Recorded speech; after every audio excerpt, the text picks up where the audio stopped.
The Lord be with you. And with your spirit. A reading from the Holy Gospel according to John. Glory to you, O Lord.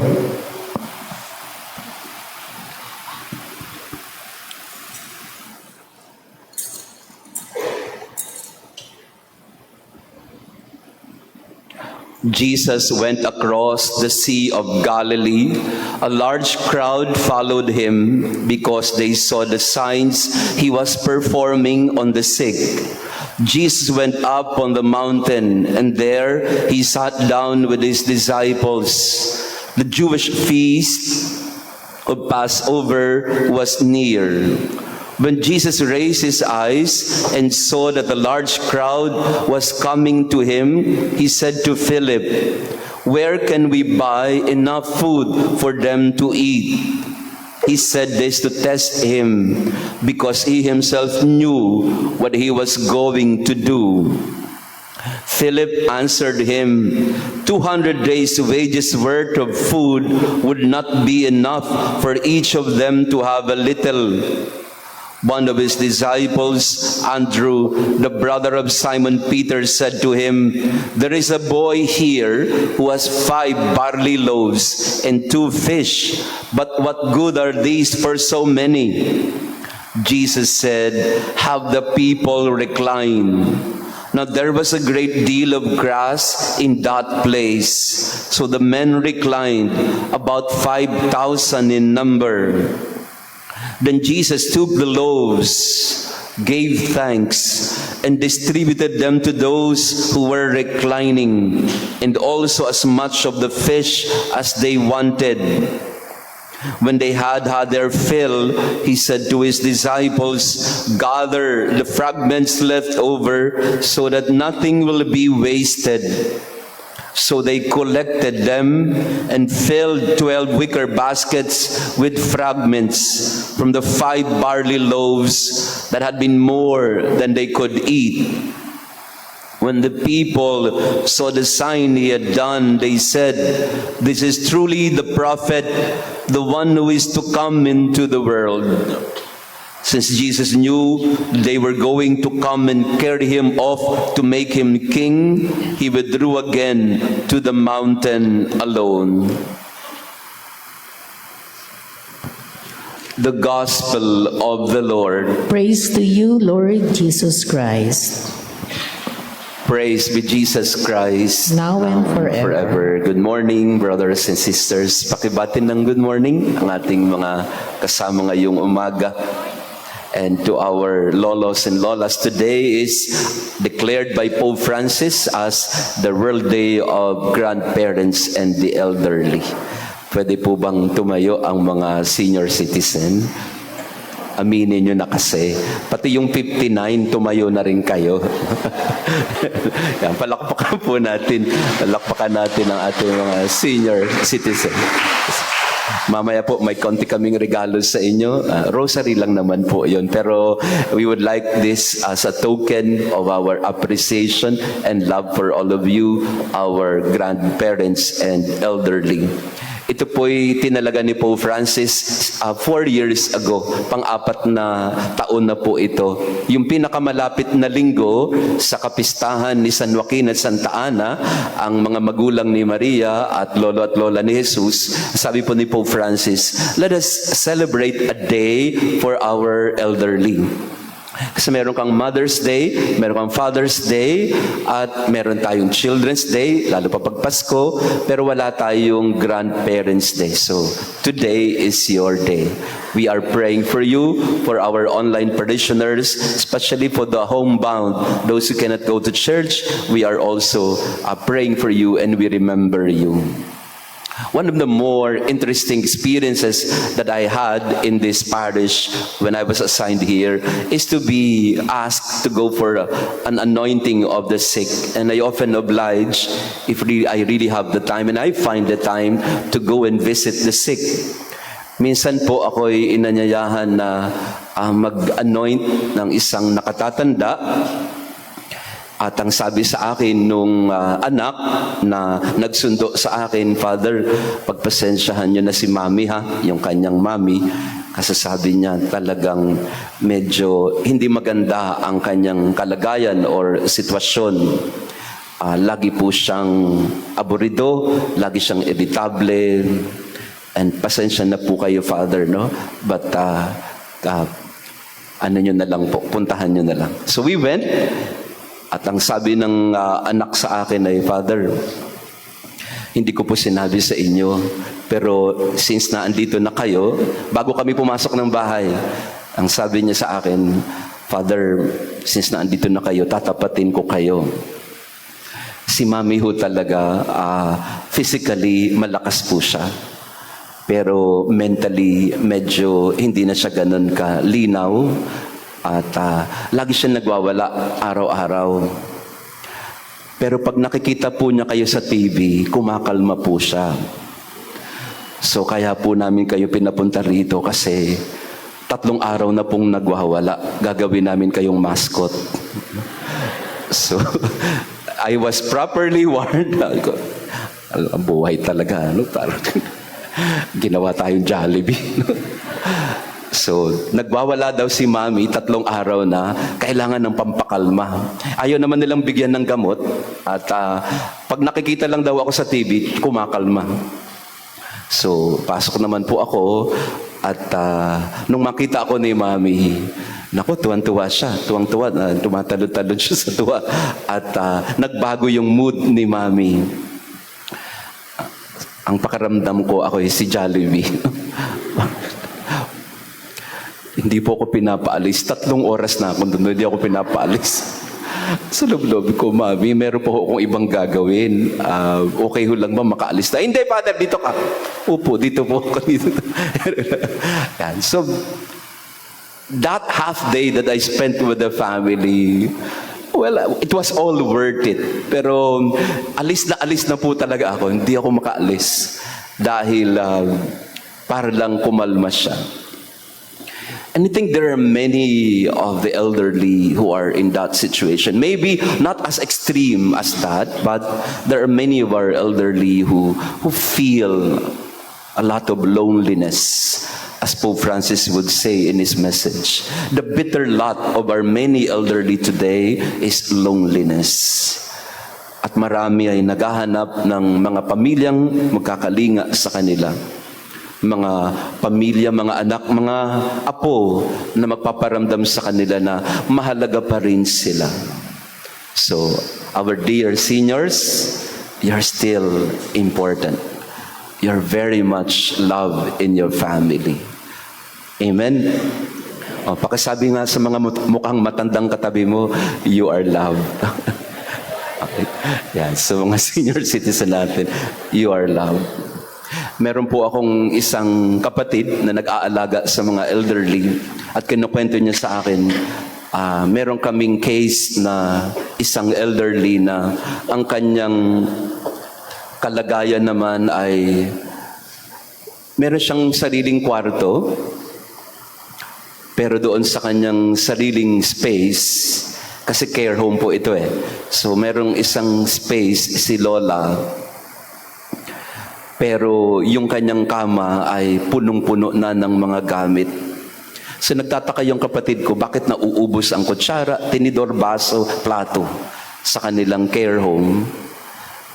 At yung pala ay yung elderly na ito is a hoarder. Hoarder. Ibig sabihin ng hoarder, yung pong mahilig siyang magtago. Hindi siya magnanakaw, pero gusto lang niya magtago ng magtago. So yung elderly po na ito ay, kaya pala nauubos ang plato, kutsara, tinidor, baso, kasi si Lola, tinatago niya lahat under her bed. So tinatago niya lahat ng mga gamit, pati ng mga delata, tinatago din niya. Kung ano mahawakan ng kamay niya, tinatago din niya. Kasi ang feeling ni Lola, ang feeling niya, mauubusan siya, mawawalan siya, magugutom siya. She tends to hoard everything she could get her hands on. So nung tininan po nila yung kama ni Lola, yun, punong-puno ng gamit. Palagay ko marami sa atin ganun eh. Maybe not again in that extreme sense of hoarders, But some of us are like that. We tend to keep things to ourselves, thinking that mauubusan tayo o mawawalan tayo. Minsan pagtanda natin, ganun ang pag-iisip natin. Paano na ako? Baka mawalan ako, baka maubusan ako, baka makaligtaan ako. Kaya ang gagawin ko ay safety myself. I prepare for my old age, and I make it sure that everything is afforded or available for me.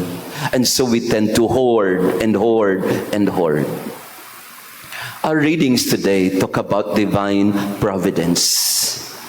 Kahit hindi tayo senior citizen, there is a tendency for us not to rely on the providence of God. We think that we are deprived and we will be forsaken or abandoned. Pero yung ating mga pagbasa ngayon, sa unang pagbasa, pinakain ng Elisha ang 100 tao. Sa ating ebanghelyo, pinakain ng Panginoon ang 5,000 katao sa 5 tinapay, 2 isda. Maraming beses iniisip natin sa sarili natin, baka kapusin tayo, baka mawalan tayo, baka maubusan tayo. Again, that's very practical thinking, and I think parents need to do that. Kailangan is-safety ang kinabukasan ng mga anak. Kailangan magkaroon ng enough savings for the rainy days. Totoo yon at tama yon. Kailangan tayo din na mag-isip ng praktikal sa pangangailangan ng pamilya. Pero hindi naman sa pag-iisip na parang tayo lang ang magbibigay at magkakaloob ng para sa pamilya. The Lord provides.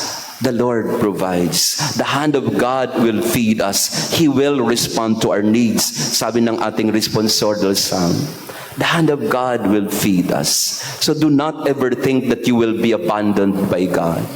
Believe in divine providence. God provides. Kung nag-iisip tayo na, paano na ang kinabukasan ko? Paano na ang mangyayari sa pamilya namin? Paano pag naghirap kami? Paano pag nalugi ang negosyo ko? Paano na pagka naubos ang pera ko? Paano kung lahat ng ipin ko ay nagastos na and all that? Natural sa taong mag-isip ng ganun. Pero sinasabi ng Panginoon sa ating ebanghelyo, God provides.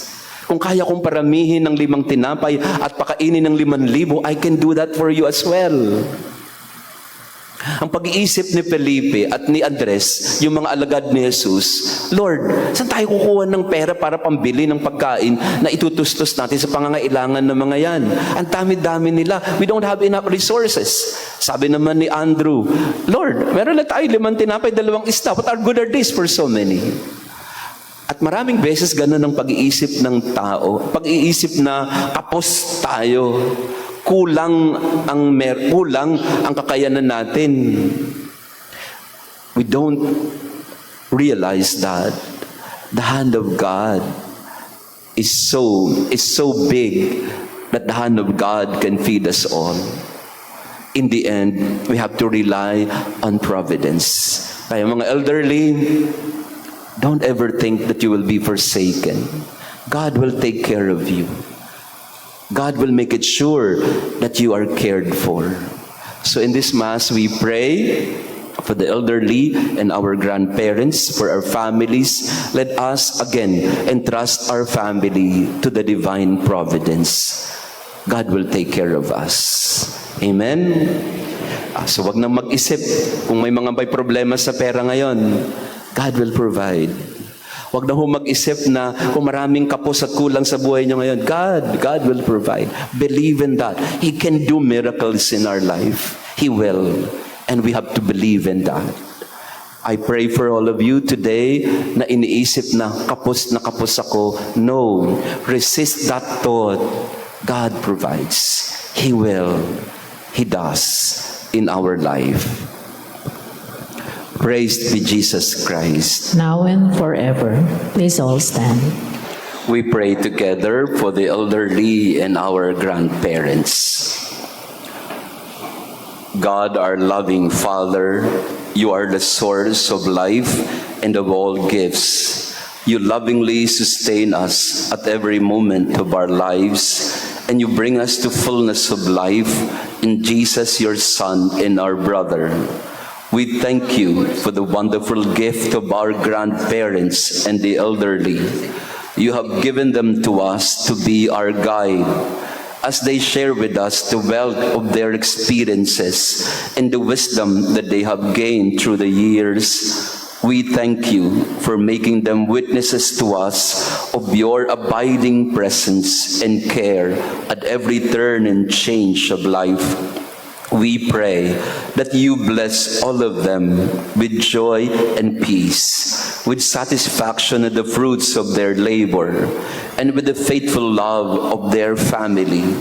Strengthen their trust in your healing mercy in the face of the mistakes and sins of the past. Grant them the joy of companionship of their loved ones and friends. Protect them from all harm and evil that can obscure their vision of eternal peace and joy in your kingdom. Give them the patience and courage to bear the cross of sickness and weakness of the body. Help them see their sufferings and discomfort as they're sharing in the Paschal mystery of Christ. Grant us all, their family and friends, the grace of firm conviction and faith in the value and dignity of every human person created in your image and redeemed by the sacrifice of your Son on the cross. May this help us to continue to support, respect, and love them.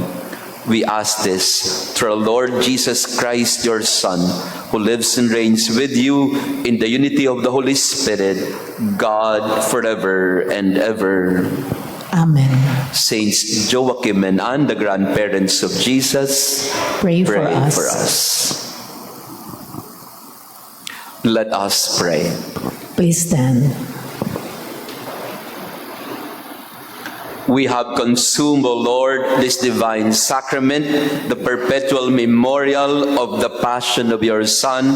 Grant, we pray, that this gift, which he himself gave us with love beyond all telling, may profit us for salvation through Christ our Lord. Amen. Once again, thank you very much for coming to our Mass, and thank you also for bringing your elderly here in the church. We would like to pray over them after the Mass. Pwede po ninyong dalhin dito o pumunta po kayo rito sa harap, mga senior citizen, and we would like to pray for you, and we would like to offer you a little token, a rosary in Stampita of Santa Maria Goretti. This is not, of course, enough. This is nothing compared to what you have done for your family, but accept this little token as our appreciation and love for all of you, our dear grandparents and elderly. Sabi po ni Pope Francis, in the family tree, you cannot have fruits without roots. Any family tree will die without the roots. And you, grandparents, mga online parishioners natin that are homebound, na hindi makapunta ng simbahan, you, our dear elderly and grandparents, you are the roots of every home. Kayo po ang ugat. Kaya tingnan yung braso nyo, puro ugat na. No? But kayo ang ugat at pinagmulan naming lahat, and we can only be grateful to you. No fruits without roots, ang sabi ni Pope Francis. So, we would like to pray for the elderly and the grandparents. And for all of you online who are with us, we pray for you also. The Lord be with you. And with your spirit. And may our loving God bless you and your family, the Father, the Son, and the Holy Spirit. Amen. And our Mass is ended. Go in peace to love and serve the Lord. Thanks be to God. May